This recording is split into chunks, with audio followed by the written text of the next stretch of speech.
Hi, I'm Dr. Celine Gelgich. And I'm Dr. Tori Miller. Welcome to Breaking the Rules. On Breaking the Rules, we talk about all things OCD.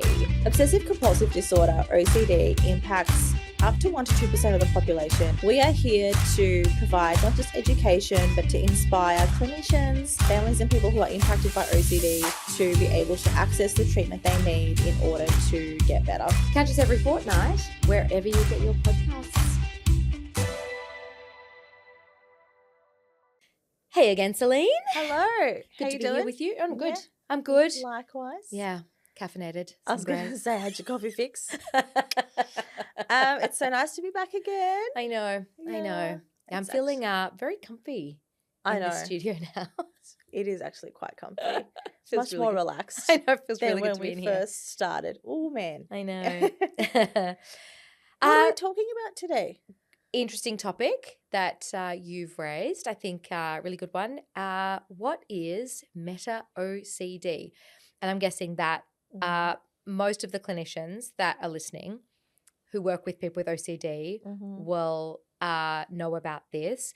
And it's very possible that clinicians may have seen this in the room but not actually known what it is or even recognized as part of OCD. Yeah. It's kind of one of those lesser known themes, I reckon, but is actually incredibly common and quite disruptive, I reckon. So disruptive. Yeah. And so annoying. Yeah, I hate it. I know. I think it has a really big impact on treatment, which is one of the reasons why I think it's good to talk about. Definitely. Yeah. Oh, man, I hate it with a passion. I'm like, come on, OCD.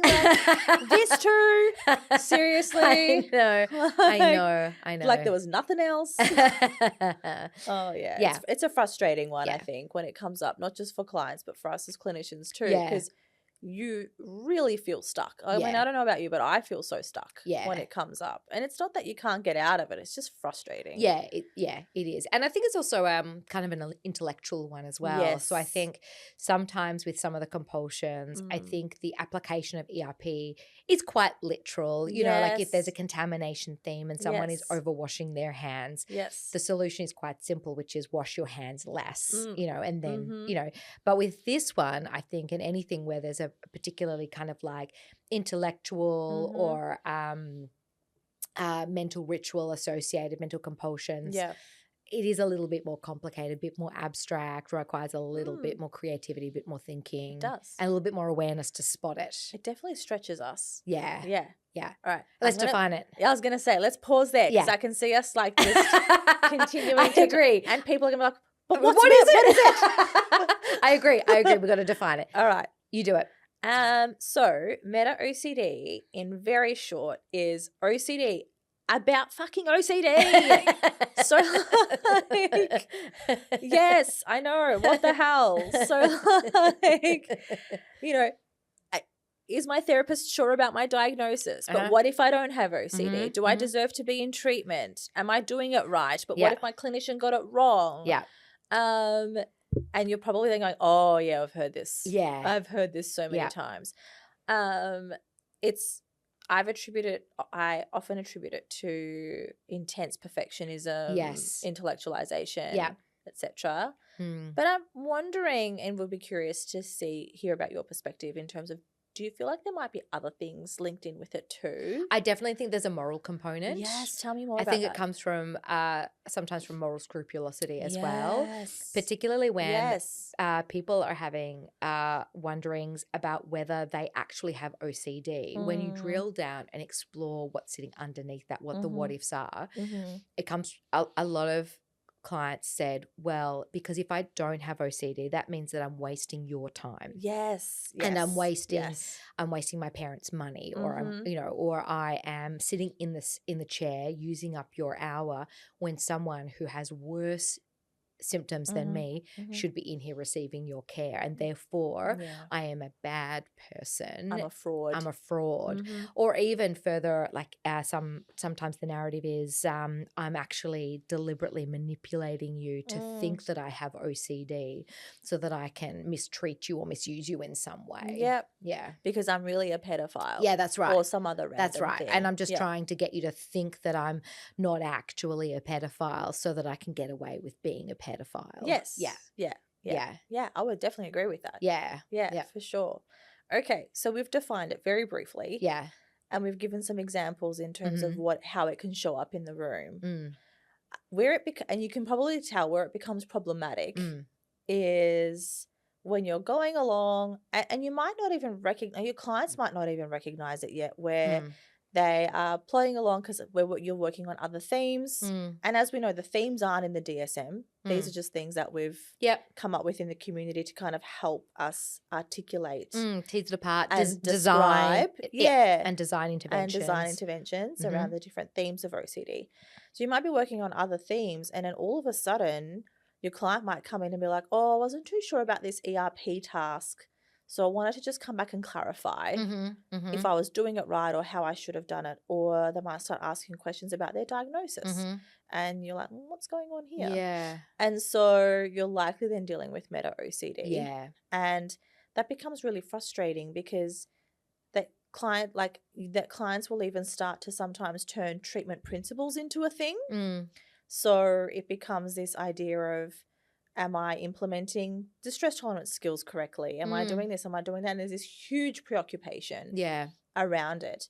But really it's avoidance. Yeah, that's right. It's a huge component of avoidance. Because it's a real trap, isn't it? Because it's really understandable if a client comes to you and says, look, can you tell me a little bit more about, like, I'm just not sure that my symptoms really do align with a diagnosis of OCD. It makes sense that we would take that fairly seriously and we'd go back over it again and we'd go back over it again. And then I think where we get stuck is if we're going over it again and then again and then again, you know. Or there's this theme of lacking deservingness of being in the room and therefore lack of engagement in therapy because they don't feel like they're worthy of your time. I think it's a really understandable compulsion to sort of end up falling into, you know, providing reassurance or over-educating and things.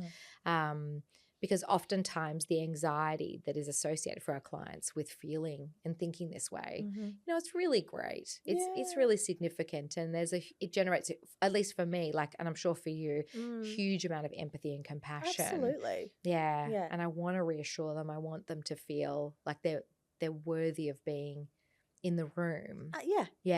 And deserving of treatment and intervention, but then to not then fall into the trap of providing reassurance is really hard. Yeah. One of my favorite lines is, well, maybe you don't, and maybe you are wasting someone's time. And what do we do with that? Or maybe I don't know what I'm doing. And I got the diagnosis wrong. You know, those sorts of things. I think our ways of tapping into that and not feeding the reassurance. And hopefully I'm not skipping too far ahead in terms of, well, what do we do with it when it shows up? But absolutely, providing that little bit of reassurance to begin with, empathizing and bringing in that compassion. But walking that fine line of not providing that reassurance. But it will always feel reassuring in the beginning. Right? And so I think another thing I often tell my clients is, I'll only say this once. And if you ask me again. So, that's how it looks and shows up. And it can be really problematic because it can really hamstring treatment. And I think the perfectionism component of that too is really problematic because what we're talking about here is where clients start to worry that they're not doing their treatment correctly. So it might be less about do they or don't they have OCD. That might be fine. That might not be how Meta OCD is showing up. It might be more that they're worried that if they don't do it perfectly, then it doesn't count, it's not effective, or they might be really sort of really preoccupied with the nature of, do they understand the exercise perfectly? And do they really understand what ERP is, how they do it, how to implement distress tolerance skills? And so they might want to keep you in the skill development phase for a really long time and prevent progression into actually doing the exposure. And then it also may mean that they minimize efforts and exposures that they do after they've done them, because there's a sense of, well, I don't know for sure that it counts because I didn't do it perfectly. And so even replaying and going over in their mind, how did I do that exposure? Let's walk through that, sort of replaying in their mind how they tolerated their distress. And so in fact, it's sort of undermining all of the exposure that they did because they're so preoccupied with wanting certainty that they did it properly. And the chance that learning is lost. Yes. Because there's this huge preoccupation about that perfection. Yeah. And I think that becomes really frustrating because then when that learning opportunity is lost, it's harder for generalization to happen. Yeah, absolutely. And what we mean by generalization for the non-psychs who are listening is the ability to learn through an experience and apply that to different situations. And not everyone is capable of that. And so that's another podcast episode, I think. But a lot of the time, that's what we hope for as therapists, to be able to have a learning experience that's different to what our brain anticipates is going to happen, and being able to apply that to different situations. And so when we lose that becomes problematic and everything feels new. But also, just backtracking a little bit, like a true perfectionist, the wins are never celebrated. Yeah. Because it never feels enough. Yeah. And we've got to move to the next thing and the next thing and the thing after that again. So that itself, I think I know you and I are really big on celebrating. So we always pull them up and going, hang on a second. You haven't done this for 2 years. We're stopping and celebrating this 2 years. And you've just done it, which is amazing. Yeah. And then the awkwardness comes in and all the weird feelings. I know. Do you know, I had, this is a slight side topic, but in our teen OCD treatment group the other week, I had this really interesting experience, right, where we were doing a values exercise and it was values or strengths, kind of integrated.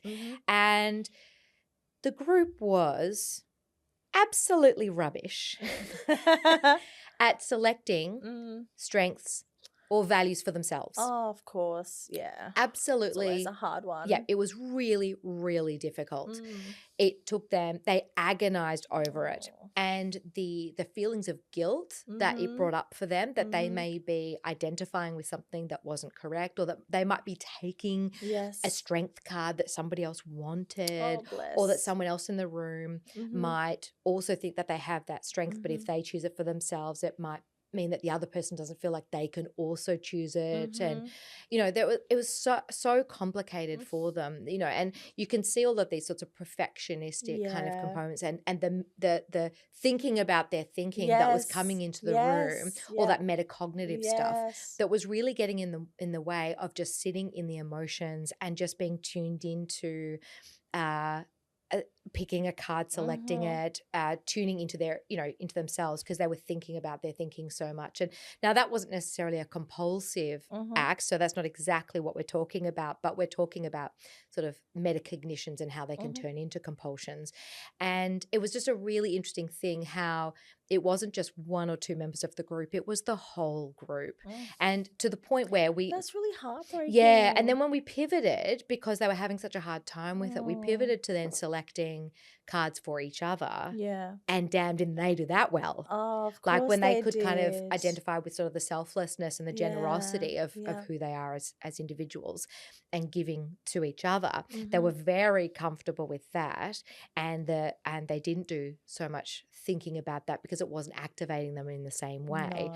So we actually end up the next week, we came back to it, it was like, we're doing that again. Yes. And this time we're going to sit with the discomfort and we're not going to avoid it. We're not going to crack jokes and avoid the discomfort. Yes. Instead, what we're going to do is we're going to say out loud the things that we're thinking, the thoughts that are popping into our minds. We're going to identify and observe our emotions, and we're going to surf the urge to avoid, to disconnect,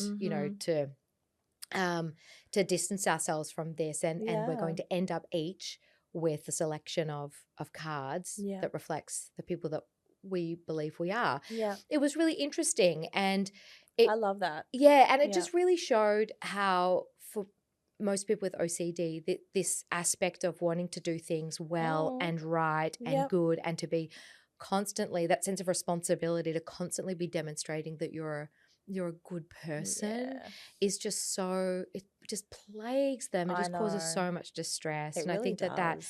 just really sits underneath a lot of what our clients, OCD is. OCD is. And so Yeah. where this sort of meta Yeah. OCD stuff comes in. Yeah. And Yeah. it's That's a beautiful example of that. Yeah. Of meta OCD coming in and just like the thinking about the thinking. Yeah. And just plaguing. Yeah. And so you painted a really beautiful picture around what it could feel like for a client and the things to be mindful of.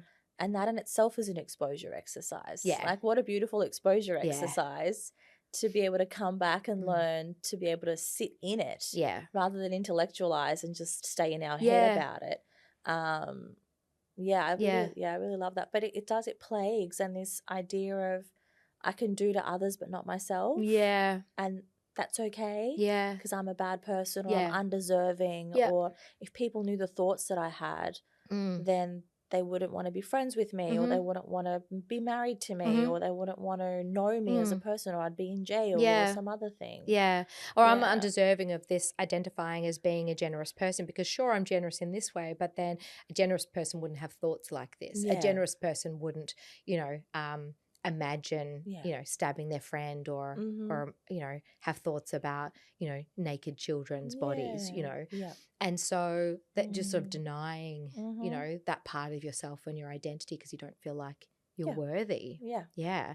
And so then what we as clinicians have to do when we're in the room is spot it when it's happening. And, sometimes, I mean, this is what we were saying before, right? Sometimes it is quite legitimately someone with questions and curiosity. And this is the nuance and the artistry of the work that we do, right? Which is that, how annoying would it be if every time someone asked a question in therapy, you were like, no, we're going to surf the urge to ask that question. I'd punch my therapist in the face if that was me. I'd be like, stop being the fucking OCD police. Not everything is fucking OCD. Sometimes I just have a fucking question. Oh, for sure. Yeah.